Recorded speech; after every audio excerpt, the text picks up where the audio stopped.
آپ کو پتا ہے ہمارے نبی محمد صلی اللہ علیہ وسلم نے سیدنا بلال کا اس وقت ساتھ دیا جب وہ چکی پیس رہے تھے، مسلمان نہیں تھے۔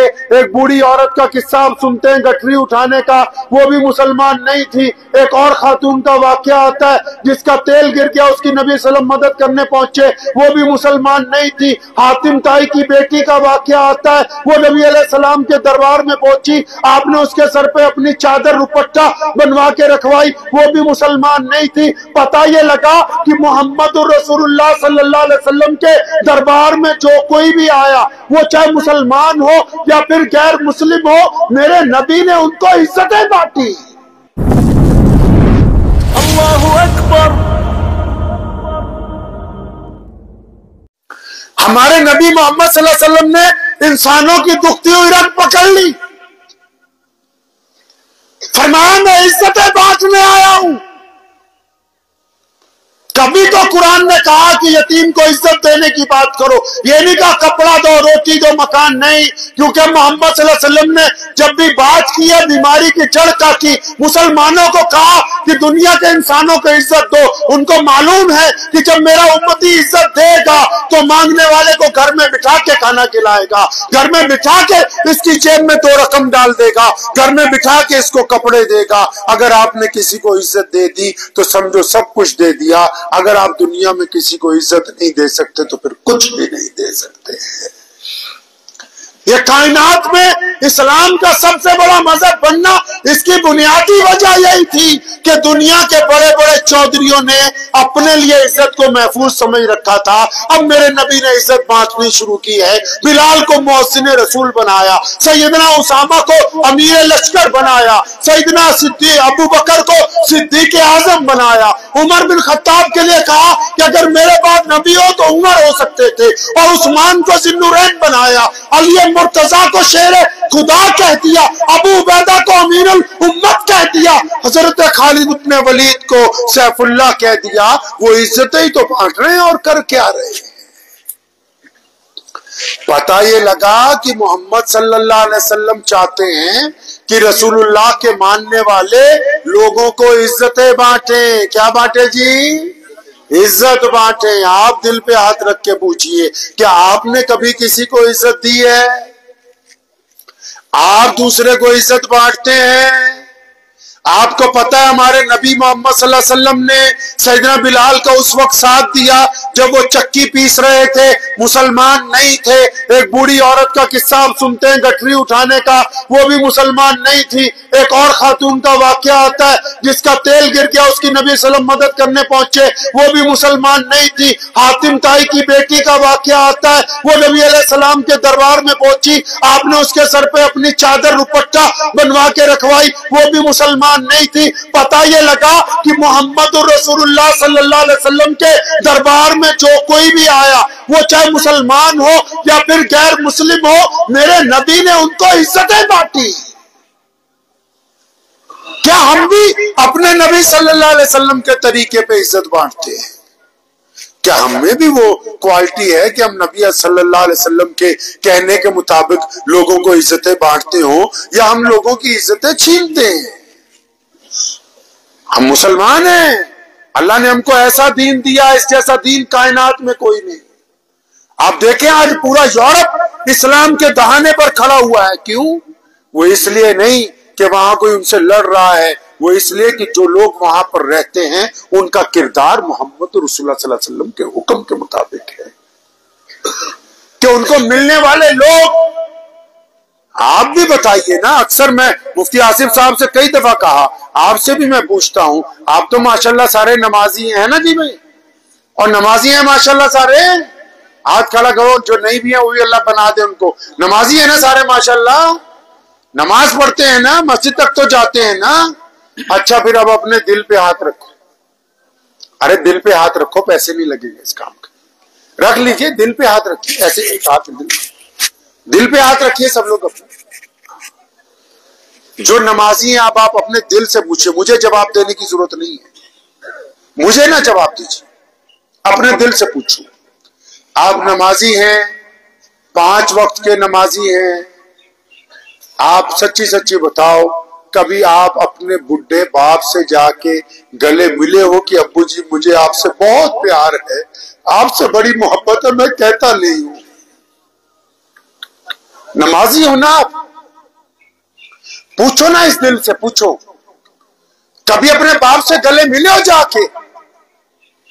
یہ جتنا وجود آپ کو آج ملا ہے، یہ آپ کے ماں باپ نے اپنی ہڈیاں پیس کے آپ کو کھلائی ہیں، اس لیے آج آپ جوانی کی حالت میں کھڑے ہوئے ہیں۔ پوچھو نا اپنے دل سے کہ جو نماز پڑھتے ہیں یا خدا کو مانتے ہیں، مسلمان ہے یا غیر مسلم ہے، پتہ تو لگے کہ تم لوگ خدا کو مانتے ہو۔ اپنے ماں باپ کو کبھی کبھی کہا جا کے اچھا اپنی ماں کے پیر دبائیں کبھی؟ آپ نے دل سے پوچھو، اپنی ماں کے پیر دبائیں کبھی؟ اچھا کبھی اپنی بیوی سے دوستی کی ہے؟ آپ نمازی ہیں نا، اس لیے پوچھتا ہوں، آپ کو کس نے کہا کہ نماز صرف 5 وقت کا نام ہے اور نماز پڑھ کے دوسروں کو تانے دیتے رہو، آنکھیں نکالتے رہو، ٹوکتے رہو کہ فلاں نے نماز نہیں پڑھی فلاں؟ نماز کا پروٹوکول تو یہ ہے، کیونکہ میرے اللہ نے کہا کہ اوپر اللہ ہے اور نیچے محمد الرسول اللہ ہے، ان دونوں کے بعد زمین پر اگر سب سے زیادہ کسی کی عزت کی جا سکتی ہے تو بندے کے ماں اور باپ کی ذات ہے۔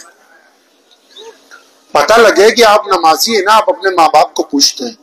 اچھا چلو ماں باپ کو نہیں پوچھا، بیوی کو نہیں پوچھا، اچھا سچی بتاؤ، تمہارا کبھی کوئی یار دوست قریبی بندہ کوئی روتا ہوا مل گیا، اس کو ہنسایا ہے تم نے؟ آپ نے کبھی ہنسایا اس کو؟ وہ کسی روتے ہوئے کو ہنسایا ہے؟ رلانا تو آسان کام ہے، آپ نے کسی روتے ہوئے بندے کو ہنسایا ہے؟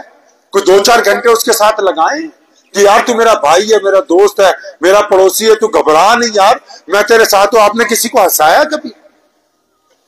یہ بھی نہیں کیا۔ اچھا یہ بتاؤ، کیا کبھی کسی غریب آدمی کا ہاتھ پکڑ کے لے گئے، چل یار آج میں تجھے اپنے پیسے سے وازوان کھلاؤں گا، آج تجھے بہترین ہوٹل میں کھانا کھلاتا ہوں، ہم یار دوست تو بہت دفعہ کھاتے رہتے ہیں، آج کسی غریب کو میں اپنے ساتھ لے کے جاتا ہوں؟ لے کے گئے ہو کبھی کسی کو؟ کسی ایسے بندے کو جسے جانتے ہو تم، جس کے کپڑے پھٹے ہوئے رہتے ہیں، جس کے پاس پیسے نہیں ہوتے، بتاؤ نا کبھی اس کو کپڑے دیے ہیں؟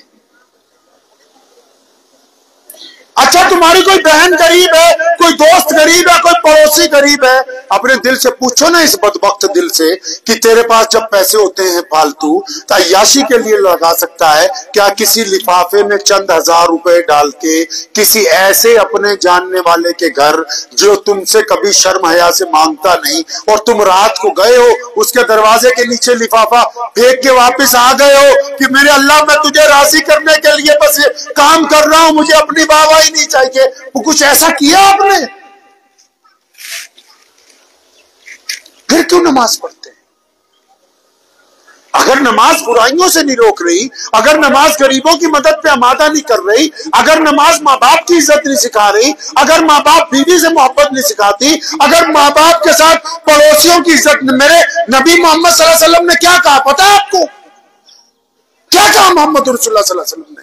فرمایا وہ بندہ مسلمان ہی نہیں، ایمان والا ہی نہیں۔ لوگوں نے پوچھا یا رسول اللہ کون؟ اور پھر نبی علیہ السلام نے یہ نہیں کہا کہ مسلمان، ہندو، سکھ، عیسائی، دلت، بودھی، جینی، نہیں، میرے نبی نے بیماری کی جڑ کاٹ دی۔ فرمایا جس کا پڑوسی اس سے ڈرتا ہے وہ بندہ ایمان والا ہو ہی نہیں سکتا۔ اگر کسی مسلمان کا کوئی پڑوسی غیر مسلم ہے اور وہ اس کے ساتھ خوف زدہ ہے اس سے، تو اس کا مطلب رسول اللہ کہتے ہیں کہ بندہ ابھی مسلمان ہوا نہیں۔ کبھی اپنی حالت میں دین صرف دکھاوے کا نام نہیں ہے۔ آپ کو پتا ہے ابھی آپ نے سنا ہوگا کہ محمد صلی اللہ علیہ وسلم کی شان میں کسی نے بے ادبی کی، سنا آپ نے؟ پچھلے سال بھی ہوا تھا ایسا، اس سے پچھلے سال بھی فرانس میں ہوا، اس سے پچھلے سال بھی جرمن میں ہوا۔ لیکن کبھی سوچا بھی ایسا کیوں ہوتا ہے؟ کوئی کسی کی مخالفت کیوں کرتا ہے؟ سوچا کبھی؟ نہیں سوچا نا؟ اطمینان سے کوئی 3 بندے ایک جگہ رہتے، ان میں ایک بڑی ترقی کر گیا، آگے ہی جاتا ہے، تو باقی 2 کیا کرتے ہیں کہ اس کو برا بھلا کہتے ہیں۔ رشتہ داروں میں بھی کوئی زیادہ ترقی کر جائے تو باقی کے 2 کیا کرتے ہیں جی؟ اس کو کوسنے لگتے ہیں یہ محمد صلی اللہ علیہ وسلم کی جو مخالفت پوری دنیا میں کہیں کوئی ایک آدھا بندہ یوٹیوب پہ کرتا ہے، وہ اس لیے کرتا ہے جب اسے کھلی آنکھوں سے نظر آتا ہے کہ کائنات میں تو سب سے بڑا دین اگر کوئی ہے تو محمد الرسول اللہ کا ہے، یہ پیارے علیہ الصلوۃ والسلام ہے، جن کے پاس ہر رنگ، ہر نسل، ہر زبان، ہر خطے کے اندر اللہ اکبر کہنے والے ایمان والے موجود ہیں۔ اب ظاہر سی بات ہے جب کسی کو یہ پتہ لگے کہ ان کا دین اتنا آگے چلا گیا، یہ تو دنیا سے گئے ہوئے پردہ فرما چکے ہیں، اس کے باوجود ان کا دین پیش قدمی کر رہا ہے، اس کے باوجود لوگوں میں محبتیں بانٹتا ہے، اس کے باوجود لوگوں میں چھوا چھوت کو ختم کرتا ہے، اس کے باوجود لوگوں میں برابری لاتا ہے، تو اس کا مطلب ظاہر سی بات ہے کہ کسی کے دل میں تکلیف ہو سکتی ہے۔ لیکن آپ سے میرا ایک سوال ہے، وقت بھی بہت کم ہے، آپ سے میرا ایک سوال ہے چھوٹا سا۔ آپ کشمیر کے ماشاءاللہ غیور مسلمان ہیں سارے ہی ماشاءاللہ، اطمینان سے دل پہ ہاتھ رکھ کے بتائیے گا، یہ جو میں نے آپ کو واقعات بیان کی ہیں محمد رسول اللہ صلی اللہ علیہ وسلم کی، جو شان ختم نبوت ہے، جو ناموس رسالت ہے، اس کی حفاظت اسی لیے کرنی پڑتی ہے کہ یہ دین برقت رفتاری سے کائنات میں سب سے آگے۔ آپ سے ایک چھوٹا سا سوال ہے، آپ نے کبھی اسلام کی فوٹو دیکھی؟ ارے فوٹو دیکھی اسلام کی کبھی؟ ارے بولیے، فتویٰ مت دے دینا آپ کو، کیونکہ اتنے فتوے بہت چل دینا کشمیر سے، جی محترم صاحب۔ لیکن ایک فوٹو ہے، آپ اپنے موبائل سے اپنی سیلفی کھینچیے، جو ہمارے ہندو سکھ دوست ہیں، جو عیسائی، دلت، جینی، بودھی دوست ہیں ہمارے پورے دیش میں، اچھا وہ تو قرآن نہیں پڑھتے نا، لیکن وہ مسلمانوں کو جانتے ہیں، وہ مسلمانوں کے دین کو بھی سمجھتے ہیں۔ اب وہ جانتے کیسے ہیں؟ کیونکہ وہ اسلام کی تصویر دیکھتے ہیں۔ وہ تصویر کہاں ہے؟ وہ تصویر یہی ہے۔ اس فوٹو کو کھینچیے، اس میں دیکھیے دھیان سے، اگر آپ کو لگتا ہے کہ آپ کے موبائل کی سیلفی، اس میں جو بندہ نظر آ رہا ہے یہ ایماندار ہے، تو پھر آپ خوش ہو جائیے کہ آپ محمد رسول اللہ صلی اللہ علیہ وسلم کے دین کی نمائندگی صحیح کر رہے ہیں۔ اگر آپ کا دل کہتا ہے کہ یہ فوٹو میں نظر آنے والا بندہ ٹھگ ہے، بے ایمان ہے، بدتمیز ہے،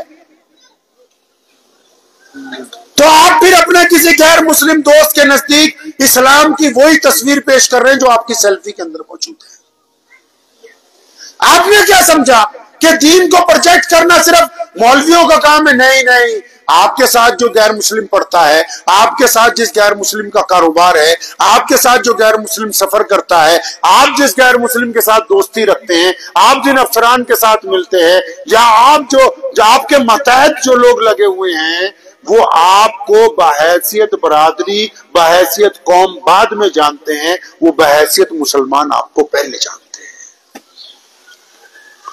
اگر کوئی مسلمانوں کے لڑکے چوک پہ کھڑے ہوں، کسی غیر مسلم کی بیٹی کی طرف دیکھتے ہوں گندی نگاہ سے، وہ گھر جا کے یہ تھوڑی کہے گی کہ میر صاحب کا بیٹا، ڈار صاحب کا بیٹا، انصاری صاحب کا، قریشی صاحب کا۔ نہیں نہیں، اس نے کہا نا مسلمانوں کے دو لڑکے کھڑے ہوئے تھے، انہوں نے میری طرف گندی نگاہ سے ڈالا، اب اپنے گریبان میں جھانک کے بتاؤ مسلمانوں، کیا تمہارا وجود محمد رسول اللہ صلی اللہ علیہ وسلم کے دین کی نمائندگی کے لیے ہے کہ نہیں ہے؟ کیا ہم اس کی نمائندگی کا حق ادا کر رہے ہیں کہ نہیں کر رہے؟ پتا تو لگے کہ ہم کس جگہ پہ کھڑے ہوئے ہیں، ہماری حیثیت کیا ہے سماج کے اندر۔ آپ کو پتا ہے ہماری حیثیت اتنی بڑی ہے پوری دنیا میں، پورے دیش میں، آج بھی پورے بھارت میں، آج بھی کہیں چلے جائیے، یہیں آ جاؤ، چاہے ڈوڈا میں چلے جاؤ، 3-4 ہندو بھائیوں کو بلاؤ، 3-4 مسلمانوں کو بلاؤ، اگر کوئی پیسے کا لین دین ہوگا، اگر کوئی مسلمان چٹا جھوٹ بولے گا نا صاف، تو 2-3 ہندو بھائی بول دیں گے یار تو مسلمانوں کے جھوٹ بول رہا ہے۔